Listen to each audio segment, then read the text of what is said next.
Assalamualaikum warahmatullahi wabarakatuh. Selamat pagi semuanya. Apa kabar? Sehat? Semoga selalu dalam keadaan yang dipenuhi keberkahan dan rahmatnya. Baik, kembali lagi berjumpa dengan saya Anissa Mardiani di perkuliahan Botani Farmasi 2. Hari ini kita akan belajar tentang divisi Bryophyta dan divisi Pteridophyta. Nah, apa saja agenda kita hari ini? Nah, kita akan sama-sama belajar di materi ketiga ini.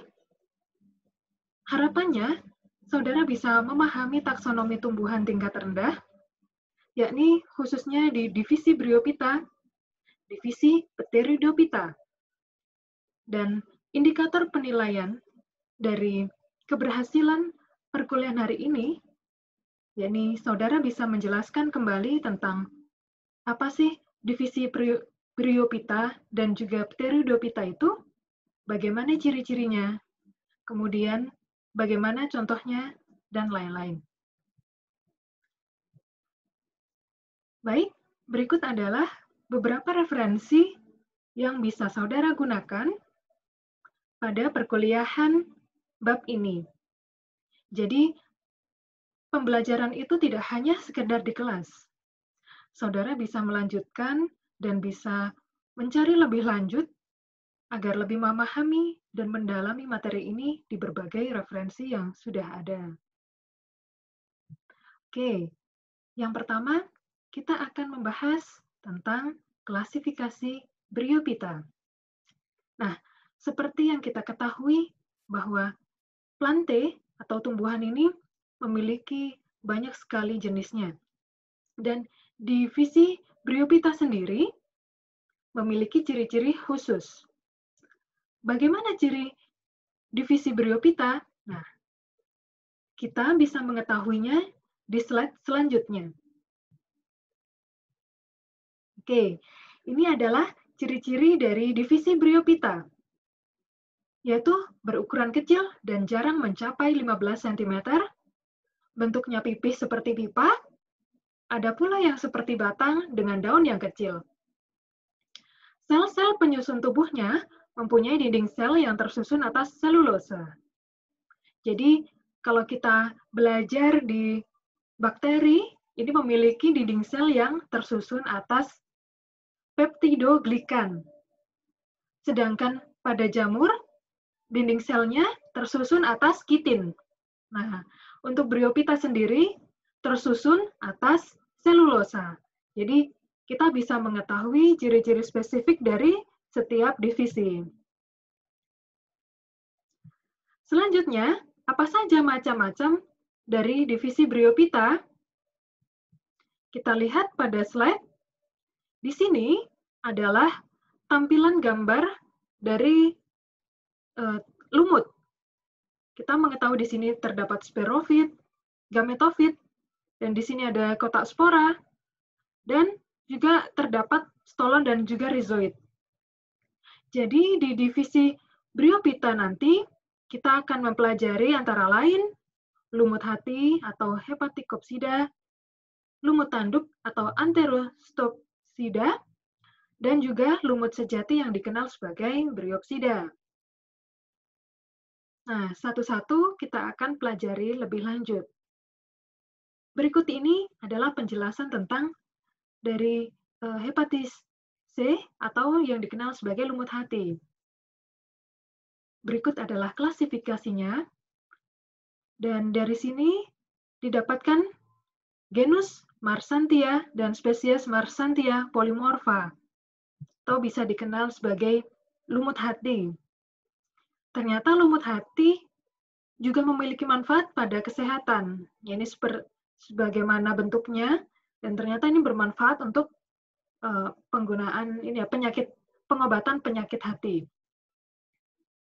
Lalu apa saja ciri-ciri lumut hati? Nah, kita lihat di sini. Tubuhnya terbagi menjadi 2 lobus, sehingga tampak seperti lobus pada hati. Lobus ini maksudnya ruang gitu ya. Dan siklus hidupnya mirip dengan lumut daun. Lumut daun itu merupakan lumut sejati. Jika dilihat di habitat hidupnya, ini lumut hati banyak ditemukan menempel di bebatuan, tanah, atau dinding tua yang lembab. Jadi, mulai saat ini, saudara ketika berada di lingkungan, misalkan di lingkungan luar rumah, bisa mengamati sekitarnya. Apakah ada tanaman tumbuhan rendah atau tanaman tumbuhan tinggi itu macamnya jenis apa gitu. Nah, seperti yang sudah saya jelaskan sekilas, lumut hati ini memiliki manfaat bagi kesehatan. Apa saja kandungan kimia yang terdapat di dalamnya? Kita lihat di sini. Ternyata, lumut hati ini mengandung flavonoid, terpenoid, steroid, dan ini dapat digunakan sebagai bahan baku untuk membuat obat. Berikut adalah gambar dari lumut hati. Jadi, kita bisa melihat di sini, lumut hati itu tersusun dari beberapa lobus ya. Dan ini bentuknya sangat khas. Setelah kita mengenal tentang lumut hati, sekarang kita belajar tentang lumut daun. Yakni contohnya adalah Bryopsida spesies. Apa saja kandungan yang terdapat pada lumut daun?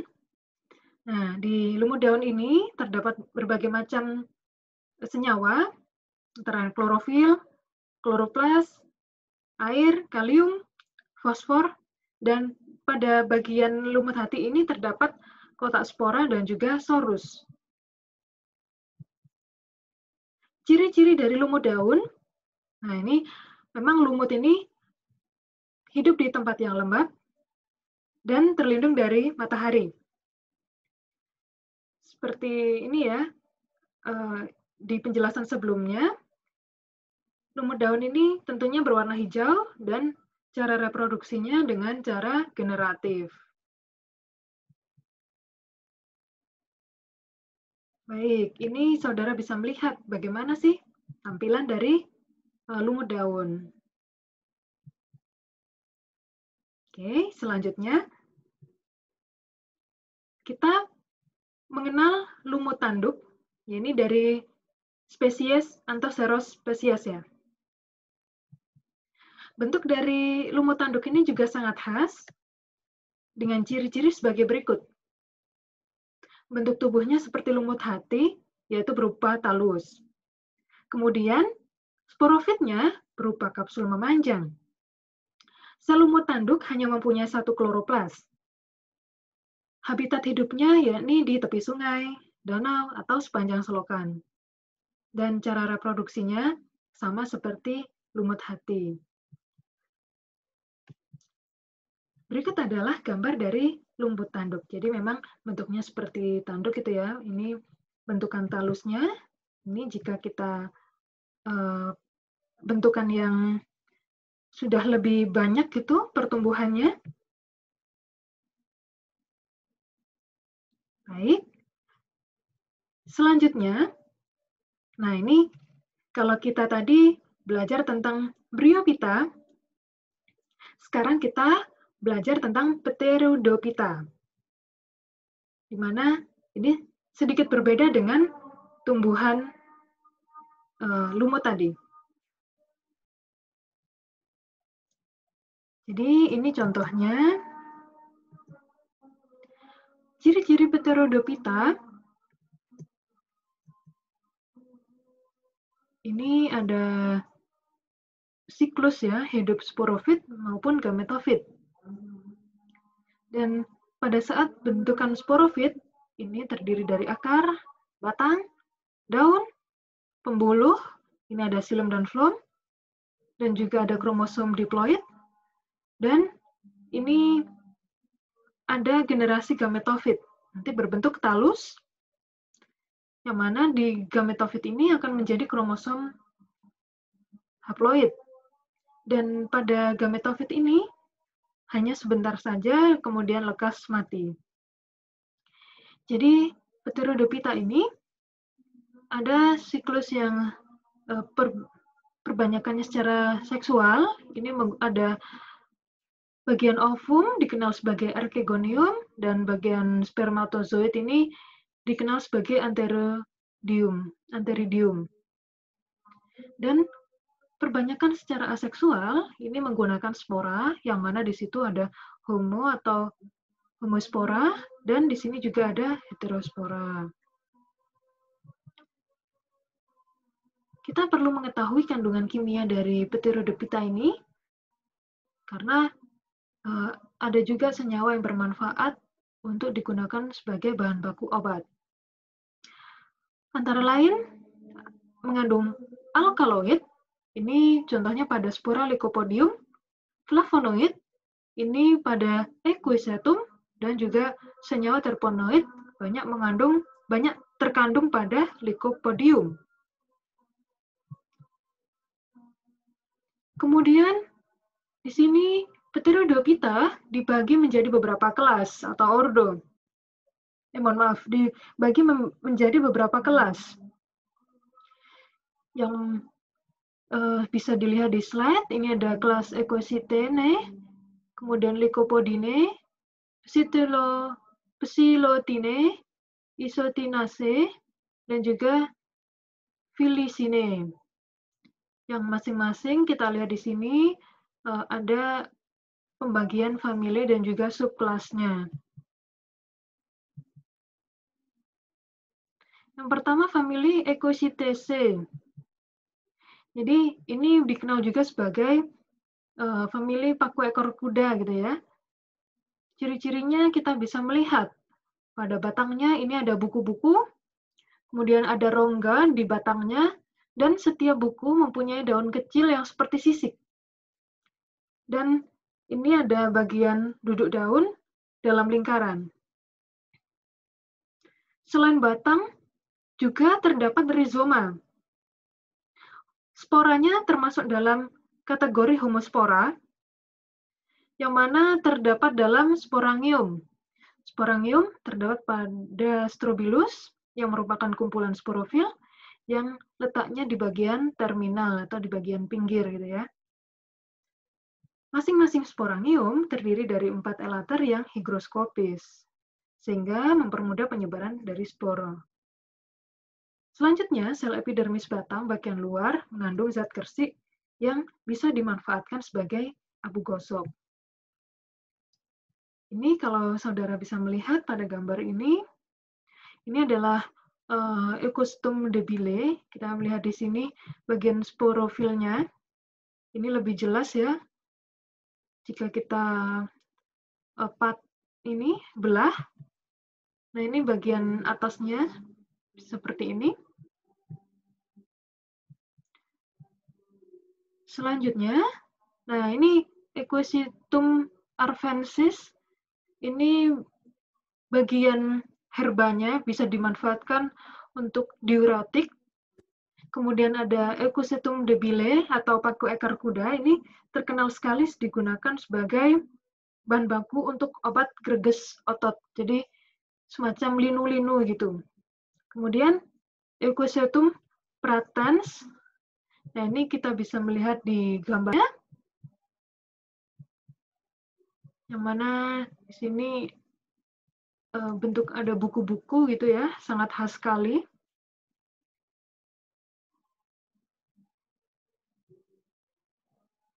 Selanjutnya, setelah kita belajar tentang paku ekor kuda tadi ya, ini ada famili Lycopodiaceae. Nah, seperti apa cirinya? Ini dikenal juga sebagai paku kawat atau paku rambat. Jadi bentuknya itu merupakan tumbuhan herba. Ini juga ada percabangan dikotomi, memiliki daun yang kecil, dan ini berada dalam lingkaran, tidak bertangkai. Jenis sporanya termasuk homospora, kemudian sporangium terletak pada basis sporofil. Sporofil dapat menyusun strobilus. Kita lihat Ini contohnya, Lycopodium clavatum ini biasanya digunakan untuk salut pil. Dan Lycopodium cernum, ini gambarnya,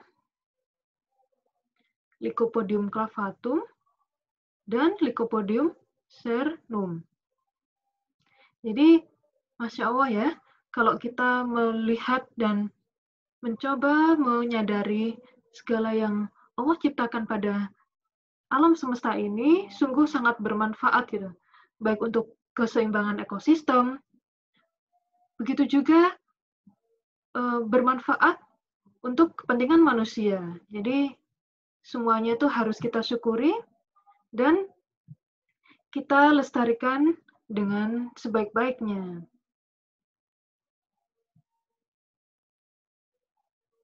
Selanjutnya ada famili Selaginelaceae. Mohon maaf. Jadi ini disebut juga sebagai paku rane atau paku lumut. Ciri-cirinya sebagai yang batang berbaring, ada juga yang tegak, dan memiliki cabang, menggarpu. Jenis sporanya merupakan heterospora. Protalium jauh mengalami reduksi.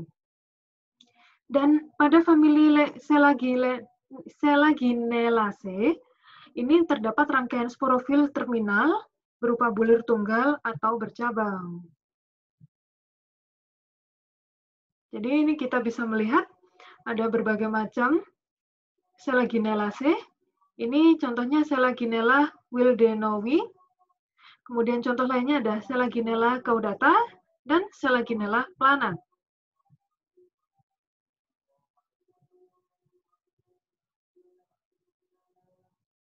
Famili Psitolaceae disebut juga sebagai paku telanjang karena belum terdapat daun. Ini merupakan tumbuhan herba kecil rendah, memiliki percabangan dikotom, tidak memiliki akar, hanya tunas tanah dengan rizoid. Daunnya berbentuk ini ya kecil atau disebut mikrofil berbentuk sisik. Tidak ada tulang daunnya, tersusun jarang dalam garis spiral. Sporangiumnya tidak terletak di tepi, tetapi berada di antara tajuk sporofil dan berbagi menggarpu. Dan spermatozoid sebagai ini ya, perkembangan jantan tadi itu memiliki flagel. Baik, kita lihat di sini ada berbagai macam gambar. Di sebelah kiri ini terdapat gametofit, kemudian di sini ada contoh dari tanaman Xylotum nudum, kemudian ada Xylotum triquetrum, dan Thomesipteris thanensis. Jadi saudara, memang pada Botani Farmasi 2 ini sangat banyak sekali jenis tanaman dari berbagai famili. Saudara perlu memahami ciri-ciri khususnya, kemudian contoh-contoh yang bermanfaat, kemudian kandungannya apa. Nah, itu saudara bisa membuat skema rangkuman yang memudahkan saudara untuk memahami bab perkuliahan ini. Oke, kita lanjutkan. Ini di kelas Filicinae. Disebut juga paku atau pakis. Ini merupakan higrofit gitu ya. Jadi penyusun undergrowth dalam hutan di daerah pegunungan dan hutan subtropik basah. Daunnya merupakan daun besar atau makrofil, memiliki tangkai dan mempunyai banyak tulang. Ini sporangiumnya terdapat pada sisi bawah daun. Famili Ophioglossacea. Nah, ini jenis sporanya homospora, protalium berumah satu, tidak mengandung klorofil di dalam tanah. Jadi habitatnya di dalam tanah ini. Hidup sebagai saprofit dengan pertolongan cendawan mycorrhiza. Habitatnya biasanya menempel gitu ya pada paku tanah. Jadi disebut sebagai epifit. Berikut contohnya. Nah, kita lihat di sini ukurannya sangat kecil ya. Opiglossum reticulatum. Jika dibandingkan dengan koin, itu tingginya hanya sebatas ini ya, koin 50 sen. Kemudian di sini ada Butricium ternatum. Ada juga Helmithostasis zeylanica. Sekarang kita membahas tentang famili selanjutnya. Ini bentuknya herba dan bisa juga berbentuk pohon yang mempunyai rizoma. Daunnya tunggal atau majemuk, daun muda berbentuk spiral, jenis sporanya homospora. Dan kita lihat di sini, contohnya ini berbentuk daun muda tadi ya, masih spiral. Kemudian di sini adalah sori atau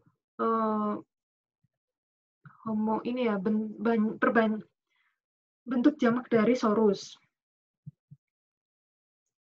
Contohnya ada Dipteris filixmas. Adiantum pedatum, ini dikenal sebagai suplir. Kemudian ada Polypodium vulgare, Pteridium aquilinum, Platycerium bifurcatum, dan juga ada Pyrosia numularifolia. Ini contoh-contoh gambarnya. Nah, ini sangat menarik sekali ya. Memang tumbuhnya itu menempel atau epifit. Ini juga beberapa di bebatuan. Ada Polypodium vulgare, Pyrosa numularifolia, dan juga Pyrosia piloceloides. Nah, di sini kita bisa mengenali bahwa untuk tanaman yang ini memiliki ciri-ciri sebagai berikut. Jadi, famili Marsilaceae ini ciri sebagai berikut, yakni herba tergolong, paku air,